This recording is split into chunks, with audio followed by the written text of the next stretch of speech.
আমি আপনাকে দেখে নিব, আপনি কিভাবে কলেজ চালান আমি দেখব। উনি শিক্ষা প্রতিমন্ত্রীর সাথে কথা বলবেন, আমাকে তিনি দেখে নিবেন, আমার অতীতের অনেক কিছুই উনি জানেন, তাদের কথা মতো আমাকে কলেজ চালাইতে হবে। ওই যে ধানমন্ডি থানায় আমার নামে মামলা আছে, এখানে জামাতেরই কিছু লোকজনে এটা বাইরে বিরাট একটা মানে প্রোপাগান্ডা ছড়ায় যে এখানে অনেক কিছু হচ্ছে, দুর্নীতি হচ্ছে। আমি বললাম যে আরমান সাহেব পাঠিয়েছেন, ভালো কথা। তো বিষয়টা কি, আপনারা তো এখানে তো গভর্নিং বডির তো কেউ না, আপনারা তো আপনাদের এখানে এইভাবে আসার উদ্দেশ্যটা কি? তো তারা বলল যে আমরা প্রথমে তারা কিছু কথা বলল যে এখানে এই নিয়োগ হয়েছে, অমুক হয়েছে, তমুক হয়েছে। তা আমি বললাম যে এটা তো নিয়োগ, এখানে কিছু হয় নাই, সব কিছু এখানে সব স্থগিত হয়ে গেছে। এটা কলেজের নিজস্ব ব্যবস্থাপনা, একটা নিয়োগের কথাবার্তা আছে, এটা আপাতত হচ্ছে না, এটা এখন এটা স্থগিত আছে গভর্নিং বডি। তারপরে তাদের বক্তব্য হচ্ছে যে তাদেরকে কলেজের যাবতীয় হিসাব নিকাশ বুঝাইতে হবে। তো আমি একটু হাসলাম, আমি চাচ্ছিলাম আমরা বসে এখানে দাপ্তরিক কাজে আমরা ব্যস্ত ছিলাম, এখানে তো অনেক কাজ থাকে। তো আমি ভাবছিলাম যে তারা এখান থেকে ভদ্রভাবে তারা এখান থেকে চলে যান, আমি চেয়েছিলাম। কিন্তু তারা এখানে কলেজের যাবতীয় হিসাব নিকাশ তারা দেখবে। তখন আমি বললাম যে ভাই, কলেজের হিসাব নিকাশ দেখার আপনি তো কেউ তো না, কারণ কলেজের হিসাব নিকাশ দেখবে হচ্ছে আমার গভর্নিং বডি আছে এখানে।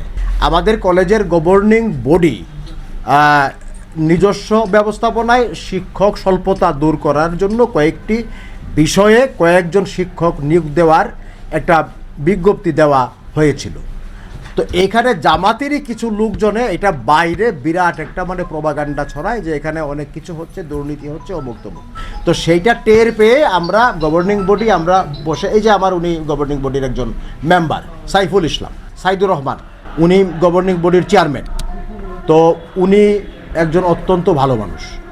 উনি তো মানে কোনো রকমের এই সমস্ত হেরফেরে জড়িত হবে সেটা তো প্রশ্নই আসে না। তারা নানানভাবে একটা বিশৃঙ্খলা সৃষ্টি করা হচ্ছে তাদের উদ্দেশ্য, এবং তারা এখানে এসছে যে তাদের কথা মতো আমাকে কলেজ চালাইতে হবে।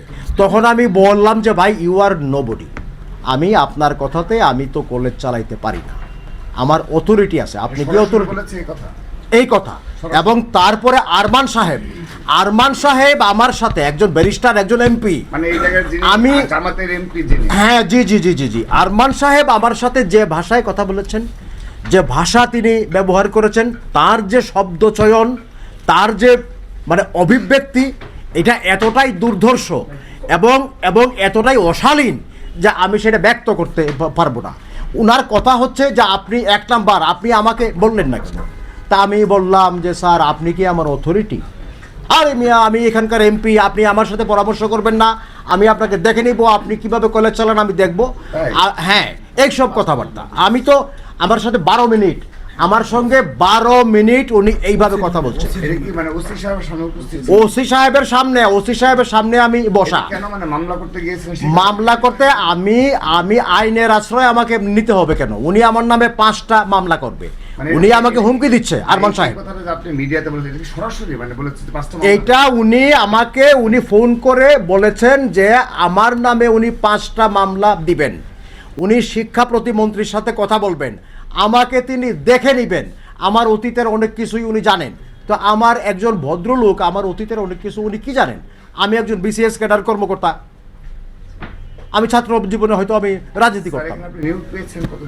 আমি এখানে নিয়োগ পেয়েছি 25 আগস্টে।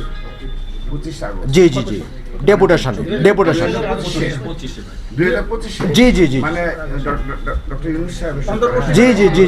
জি প্রায় 1 বছর আমার এখানে যাচ্ছে।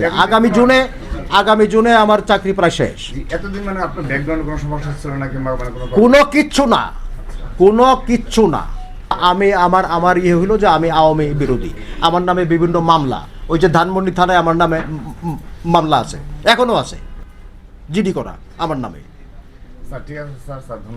যে আমি সরকার বিরোধী। এখন বিষয়টা হচ্ছে যে আমার কাছে তো মনে হচ্ছে যে আমি আওয়ামী লীগের সময় যা হয়েছে ফ্যাসিস্টের আমল, এখন ক্ষমতায় আছে বিএনপি। তো এখন জামাতের একজন এমপি খামাখা, আমি একজন প্রিন্সিপাল, আমি ওনাকে বললাম যে আমি একজন গভর্নমেন্ট অফিসার, আমি একজন প্রফেসর, আমি একজন প্রিন্সিপাল, আপনি কি আমার সাথে এইভাবে কথা বলতে পারেন? আমি এমপি, আপনাকে আমি দেখে নিব, এই করব ওই করব। তা এখন আমি বললাম যে এমপি সাহেবের কাজটা কি স্যার? একজন এমপির কাজটা কি? একজন এমপির কাজ কি একজন প্রিন্সিপালের সাথে এইভাবে কথা বলা, ব্যবহার করা? আপনি এসব কি করতেছেন? আমি কাউকে বলতে আমি চাই নাই, কাউকে না, কিন্তু আমাকে উনি বাধ্য করছে। উনি এখানে আসার সময় আজকে একটু আগে একটা নিউজ পেয়েছি আমরা, জি জি যে চট্টগ্রাম বিশ্ববিদ্যালয়ে এক উপাচার্যের 547 দিনে 425 নিয়োগ, মানে একটা পত্রিকার হেডলাইন এটা, জি জি জি অর্থাৎ 425টি নিয়োগ দিয়েছে আর কি চট্টগ্রাম জি জি বিশ্ববিদ্যালয়ে জি যিনি উপাচার্য ছিলেন তিনি। জি। তো এটা তাদের একটা ট্রেন্ড, তো স্যার স্বাভাবিকভাবে আপনাকে হয়তো বা পেশা ক্রিয়েটটা তিনি করবেন স্যার। তো স্যার আমাদের রিকোয়েস্ট হলো স্যার, বিএনপি জামাত কোনো বিষয় না, না, আর প্ররোচনায় যেন কলেজ ক্যাম্পাসে বহিরাগত প্রবেশ করে। বহিরাগত এখানে প্রবেশ, আমার প্রথম আপত্তি ছিল যে ভাই আপনি তো আমার গভর্নিং বডির কেউ না, আপনি আমার কোনো অথরিটি না, আপনি আমার মিনিস্ট্রির কোনো প্রতিনিধি না, জাতীয় বিশ্ববিদ্যালয়ের কোনো প্রতিনিধি না। তো আপনি আমার সাথে কথা বলতেছেন, আপনি দেখবেন তারা একটা সংবাদ সম্মেলন করেছেন, আমি দেখলাম। তো এই কথাগুলি ঠিকই আছে, কারণ তারা এখানে এসছেন, আমি একটু বিরক্ত হয়েছি।